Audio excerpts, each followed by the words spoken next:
Kita ada berita yang sangat gembira yang selalu saya sebut dalam ceramah-ceramah, berita yang membuatkan saya sendiri akan senyum. Umat Nabi Muhammad ini ada peluang untuk hidup bersama dengan seorang Rasul. Rasul lah, bukan wali kecil-kecil ni, bukan wali abdal, wali qutub, bukan yang orang duk cerita aulia. Orang Nabi ada 124,000 orang Nabi, Rasul ada 313. Allah pilih yang paling hebat 25, letak nama dalam Quran: Ilyas, Lut, Ismail, Yusuf, Nuh, Adam, Idris. 25 Allah letak dalam Quran, 25 yang terhebat. 25 yang terhebat Allah pilih 5 ketua Rasul, 5 ketua Rasul, ulul azmi, 5 ketua Rasul. Tuan-tuan, berita yang membuatkan saya tersenyum sampai hari ini ialah Rasul ulul azmi itu, seorang daripada mereka, Nabi Isa alaihissalam, sampai pagi ini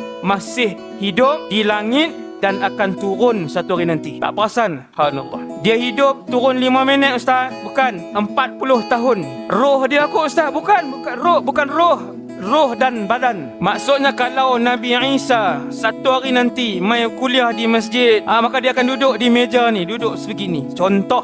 Sebab dia manusia, tangannya 2, kakinya 2, kepalanya 1, dia ada 2 mata, ada hidung, dia ada mulut, dia tidak ada sayap. Dan dia bayang sayap 4 pula. Mesti segak Nabi Isa ada sayap. Dia orang, dia manusia. Kacak itu pasti. Seronok musliman. Ramai follower Nabi Isa nanti. Nabi Isa itu belum mati. Dia akan turun dan hidup dalam kalangan umat Muhammad sallallahu alaihi wasallam. Allah hantar beliau untuk membunuh Dajjal laknatullah alaih. Boleh tengok cara Nabi Isa senyum, boleh tengok cara dia solat. Nabi Isa akan solat subuh 2 rakaat, Zuhur 4 rakaat, Asar 4 rakaat, Maghrib 3 rakaat, Isya 4 rakaat. Sama macam kita. Nabi Isa akan bayar zakat fitrah, akan bayar zakat perniagaan, dia akan sama macam kita. Syariat Nabi Muhammad, beliau akan mengerjakan umrah, beliau akan mengerjakan haji, beliau akan puasa Ramadan. Maksudnya tidak guna syariat dia dulu. Tak guna syariat Muhammad sallallahu alaihi wasallam. Tak perasan ke?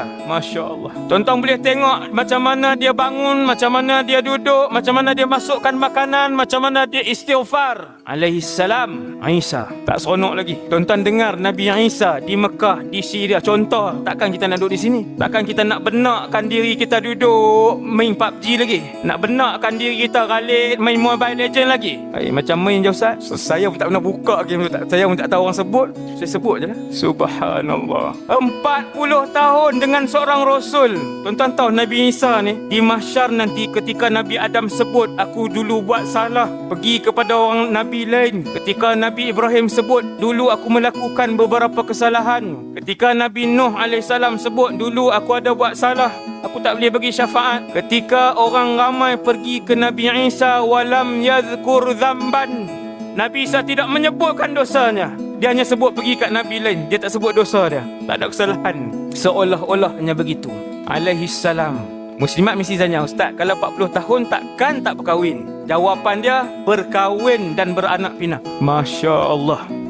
Ketika Nabi Isa turun 40 tahun itu, dah bunuh Dajjal, dah mati Ya'juj wa Ma'juj. Kita akan hidup dalam suasana yang aman. Makanan pun percuma ataupun tak mahal, minuman tak mahal, rumah tak mahal, semua dalam keadaan yang rahmat, penuh dengan kerahmatan. Tiada lagi yang mencuri, tiada lagi pemimpin yang zalim, yang kau duit kepada mereka saja dalam dunia ni, seluruh dunia ni. Dunia menjadi aman, tak ada pencuri akan masuk ke dalam rumah. Ketika Isa alaihissalam mentadbir muka bumi Allah, ular kita pegang macam tu je, tidak berbisa. Harimau dan singa berkeliaran, tidak berbisa, yang tu tidak ganas. Kerana itu adalah zaman kemuncak rahmat dan keberkatan Allah di atas muka bumi ni.